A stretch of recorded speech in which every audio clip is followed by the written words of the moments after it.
हमारा तो ऐसे ही चल रहा है बस, क्योंकि अभी थोड़ा सा ऐसी ही परिस्थिति रहती है। लॉकडाउन कभी हो जाता है, कभी हट जाता है, बस चल रहा है। और आप बताइए? बढ़िया बढ़िया, सब बढ़िया। चलो ठीक है, मैं अभी थोड़ी देर में आपसे बात करती हूँ, तो आ जाइए। थक गया यार, सही में बहुत गर्मी है, थक गया। पानी लेके? अरे नहीं, बस कुछ नहीं चाहिए, थक गया है। अरे आपको एक बात बतानी थी। क्या? हमारे चर्च में सृष्टि सिस्टर आती थी ना। हाँ हाँ हाँ। अरे उनकी घर की परिस्थिति बहुत बेकार थी, वो बहुत परेशान थी। हाँ। और परेशानी में रो रही थी, लेकिन उन्होंने प्रार्थना की, विश्वास किया, उनकी परिस्थिति एकदम से बदल गई। अरे वाह। चलो हम भी प्रार्थना करेंगे, सब बढ़िया हो जाएगा। प्रार्थना करते हैं। धन्यवाद यीशु, धन्यवाद जीसस, तेरा धन्यवाद करते हैं प्रभु इस समय के लिए। धन्यवाद करते हैं प्रभु जी, हम अपनी बुरी परिस्थिति में हम भी तुझे याद रखेंगे खुदा। हमें पता है प्रभु, हम बुरी परिस्थिति में तुझे याद रखेंगे तो तू हमारी हर परेशानी को दूर करेगा। सब कुछ तेरे हाथ में सौंपते हैं, यीशु के नाम से मांगते हैं, आमीन।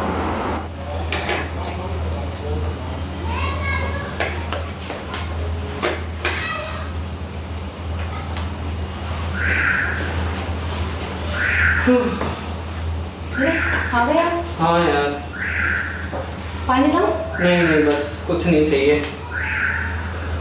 अरे ये क्या हो रहा है? इस मौके पे अनाउंस हो रहा है क्या? कि फिर से लॉकडाउन पड़ने वाला है। क्या बात कर रहे हो यार? हाँ, सच में फिर से अनाउंस हो रहा है। नहीं, अब नहीं हाँ मैं होगा। सुन रही हूँ अनाउंस हो रहा है, 2 दिन बाद फिर लॉकडाउन हो जाएगा, सब बंद हो यार, जाएगा। कैसे होगा फिर से? इतनी मुश्किल से तो अभी तो स्टार्ट हुआ था जॉब। पिछले हालातों से निकले नहीं है यार अभी तो आपकी जॉब मुश्किल से स्टार्ट हुई थी, कुछ इतना नहीं झंझट हो रहा था, अब कैसे होगा? समझ में नहीं आ रहा। यार रेंट भी देना है। अरे वो 3 महीने से उसका किराया देना, वो धमकी दे चुका है, रोड पे आ जाएंगे ऐसे तो। कैसे ऐसे परिस्थितियाँ ठीक होंगी हमारी? कुछ समझ में नहीं आ रहा। यार कैसे हम खाएंगे पिएंगे कैसे? यार कोई रिलेटिव से बात करो ना, कोई अरे पैसा सबसे तो ऑलरेडी ले चुका हूँ, किससे मांगू, किसके आगे जाऊँ मैं? तो कैसे चलेगा? मुझे नहीं समझ में आ रहा, कुछ दिखाई नहीं पड़ रहा है। कुछ नहीं पता, कैसे भी करो, घर कहाँ तो से चलाना करूं? है।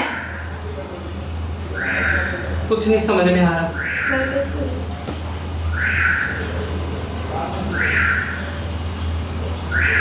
सब नहीं, बिखरता जा रहा है सब कुछ।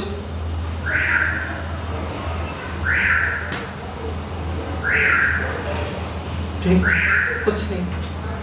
प्रेज़ लॉर्ड, आप सबको जय मसीह की। परमेश्वर का धन्यवाद करते हैं फिर से इस समय के लिए। खुदावन ने मुझे और आपको ये समय दिया, और एक सच में जैसा कि हमने अभी एक कहानी देखी, एक छोटा सा एक्ट देखा, और उसके एक्ट के माध्यम से कुछ बातें हमने सीखी कि जैसा कि उस परिवार के ऊपर एक परिस्थिति आई, एक विपरीत परिस्थिति आई, और उससे पहले जब ये हालात सब कुछ ठीक थे, उससे पहले जब उनके जीवन में सब कुछ सही चल रहा था, वो परमेश्वर पे भरोसा कर रहे थे, और उनके चर्च में ही उनके बीच में एक गवाही उत्पन्न होने पाई, और उस गवाही के द्वारा उन्होंने आशीष भी पाई, और वरन उससे विश्वास भी किया, और उन्होंने कहा कि अपनी विपरीत परिस्थितियों में हम अपने परमेश्वर यहोवा को अपने सन्मुख रखेंगे और उसे पुकारेंगे। लेकिन हमने उसके बाद दूसरे भाग में देखा कि जब हालात बिगड़े तब क्या हुआ। यही बात मैं आपके बीच में एक कलाम के माध्यम से, एक वचन के माध्यम से आपके बीच में बांट लेना मांगता हूँ। यहाँ पर एक दाऊद है जो अपनी विपरीत परिस्थितियों के हालात के बारे में बयान कर रहा है, लेकिन उससे पहले एक वचन को आपके बीच में रखूंगा। भजन संहिता उसकी 16 और उसकी 8 में इस प्रकार से लिखा है, मेरे लिए पढ़ दीजिए।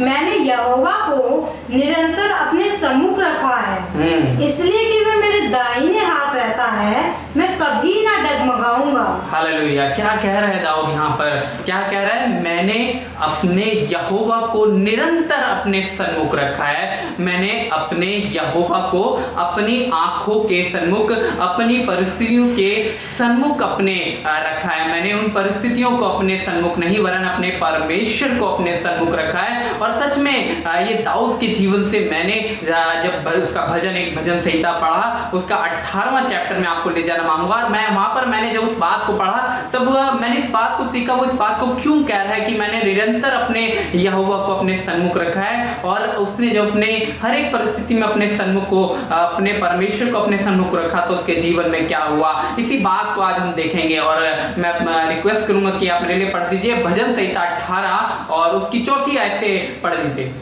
मृत्यु की रस्सियों से मैं चारों ओर घिर गया हूँ और हालेलुया। अधर्म की बाढ़ ने मुझको भयभीत कर दिया। यस, यहाँ पर दाऊद एक ऐसी परिस्थिति से घिरा हुआ है जहाँ पर बहुत सारे बवंडर हैं, मौत ने उसे चारों तरफ से घेर रखा है, मौत की रस्सियों ने उसे चारों तरफ से घेर रखा है और बहुत ज्यादा वो हालात उसके खराब है। लेकिन उसके बाद पढ़ेंगे, पाताल की रस्सियाँ मेरे चारों ओर थीं और मृत्यु के फंदे मुझ पर आए थे। अपने संकट में मैंने यहोवा परमेश्वर को पुकारा और मैंने अपने परमेश्वर की दोहाई दी। हालेलुया। तो यहीं पर रुक जाएंगे हम। यहाँ पर लिखा है दाऊद अपनी विपरीत परिस्थितियों में, अपने उन हालात में जब उसको मौत की रस्सियों ने चारों तरफ से घेर रखा है, बवंडर सा बना हुआ है और पाताल की रस्सियों ने उसे घेर रखा है, मौत उसके सर पर मंडरा रही है, तब उसने एक काम किया। उसने क्या किया? अपने यहोवा को पुकारा, उसके नाम की दुहाई दी। आज ऐसा नहीं है कि उसके ऊपर विपरीत परिस्थितियां नहीं आई थी, वो परमेश्वर की राहों पर चल रहा था। ऐसा नहीं है कि उसके ऊपर विपरीत परिस्थितियां नहीं आई थी, लेकिन उसने एक काम किया। उसने भजन संहिता 16 और उसके 8वीं आयत को पूरा किया अपने जीवन में। और इस समय में भी जब उसको मौत ने चारों तरफ से घेर रखा है, तब उसने इस बात को पूरा किया और परमेश्वर से कहा कि मैंने तुझे अपने सन्मुख रखा है, इसलिए मुझे कुछ भी हानि ना हो पाएगी। सच में योना के बारे में अगर आप पढ़ेंगे, योना जब मछली के पेट में था, उस बुरी परिस्थिति में था, तब उसने एक काम किया। मालूम है उसने एक काम किया, उस परिस्थिति में अपने परमेश्वर यहोवा को पुकारा और सच में उस खुदावन ने उसकी सुन ली और उसे उस किनारे ले जाकर उसे एक नया जीवन दिया। सच में खुदावन को जब हम अपने सन्मुख रखते हैं, जैसे दाऊद ने अपनी विपरीत परिस्थितियों में रखा, जैसे योना ने अपने विपरीत परिस्थितियों में रखा, जैसे अय्यूब ने अपनी परिस्थितियों में अपने परमेश्वर को अपने सन्मुख रखा, सच में मुझे और आपको भी, जैसे इस परिवार ने अपने परमेश्वर से वादा तो किया, उस आशीष को पाया तो सही, विश्वास तो करते थे, प्रार्थना भी कर रहे थे कि हम अपनी विपरीत परिस्थितियों में अपने परमेश्वर को पुकारेंगे। लेकिन क्या हुआ? जब विपरीत परिस्थितियां आई, जब तंगहाली आई, जब बीमारी आई, जब कमजोरी आई, जब परेशानी आई, तब उन्होंने क्या किया? अपनी परेशानियों को अपने सन्मुख रखा। आज मैं और आप भी कई बार इसी बात से गुजरते हैं। जब मेरे और आपके हालात बिगड़ने लगते हैं, मेरे और आपके हालात बहुत ज्यादा गंभीर हो जाते हैं, तो कई बार हमारा फोकस परमेश्वर को छोड़ हमारी वो परेशानियां हो जाते हैं, हमारे वो हालात हो जाते हैं। लेकिन दाऊद मुझे और आपको आज के दिन में इस वचन के माध्यम से प्रेरित करना मांगता है, सिखाना मांगता है कि जब मुझ पर आप पर विपरीत परिस्थितियां आए, जब मुझ पर और आप पर तंगहाली आए, जब मुझ पर और आप पर काले बादल छाए, तब अंधकार आए, तब अपने परमेश्वर को मैं और आप अपने सन्मुख रखें। क्योंकि भजन संहिता उसकी 34 में इस प्रकार से लिखा है वहां पर धर्मियों पर विपत्तियां तो पड़ती है। ऐसा नहीं है कि मैं और आप परमेश्वर पर विश्वास कर रहे हैं, मैं और आप परमेश्वर की राहों पर चल रहे हैं तो हमारे ऊपर विपत्ति नहीं आएगी। दाऊद के जीवन में आई, जब वो यहाँ पर लिख रहा है भजन संहिता 18 में, पाताल की रस्सियों ने उसे घेर लिया था, वो मौत के बवंडर से घिरा हुआ था, लेकिन क्या किया उसने? अपने परमेश्वर यहोवा को अपने सन्मुख रखा। और क्या आगे लिखा है? धर्मियों पर विपत्ति तो पड़ती है, लेकिन यहोवा उन सब बातों से उन्हें मुक्त करता है। हालेलुया। सच में इस बात के द्वारा मैं आपको और अपने आप को आज के इस दिन में प्रेरित करना मांगता हूं कि खुदावन पर जब हम अपना भरोसा रखेंगे, अपनी परिस्थितियों में, चाहे वो अच्छी हो चाहे खराब परिस्थितियां, अपने परमेश्वर को अपने सन्मुख रखेंगे, तो वो हमें आपको छुड़ा लेगा, क्योंकि वो छुड़ाने वाला परमेश्वर है। जैसे इस परिवार ने अपने जीवन में वादा तो किया कि हाँ, जब मेरे ऊपर बुरे हालात आएंगे तो मैं अपने परमेश्वर को पुकारूंगा, उस पर अपने सन्मुख रखूंगा, लेकिन उन्होंने अपने जैसे उन पर, उस कहानी में हमने देखा, जैसे ही उन पर विपरीत परिस्थितियां आई, वो उस बात को भूल गए और अपनी परेशानियों पर अपना ध्यान केंद्रित करने लगा।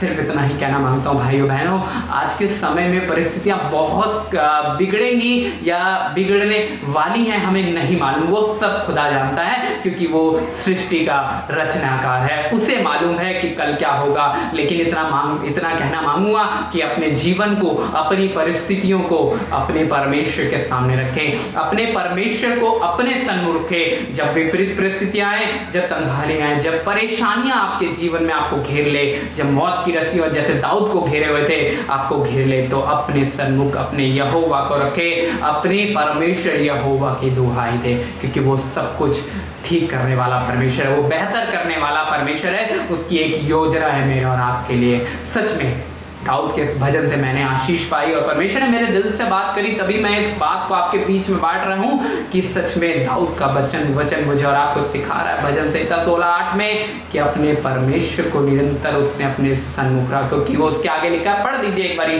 क्योंकि वो उसके दाहिने हाथ रहता है। मेरे और आपके बीच में परमेश्वर रहता है, वो मेरे और आपके बीच में, मेरे और आपके दाहिने हाथ में रहता है। बहुत अति सहज से मिलने वाला परमेश्वर है। प्रभु आपको इस एक्ट के माध्यम से, इस वचन के माध्यम से आशीष दे।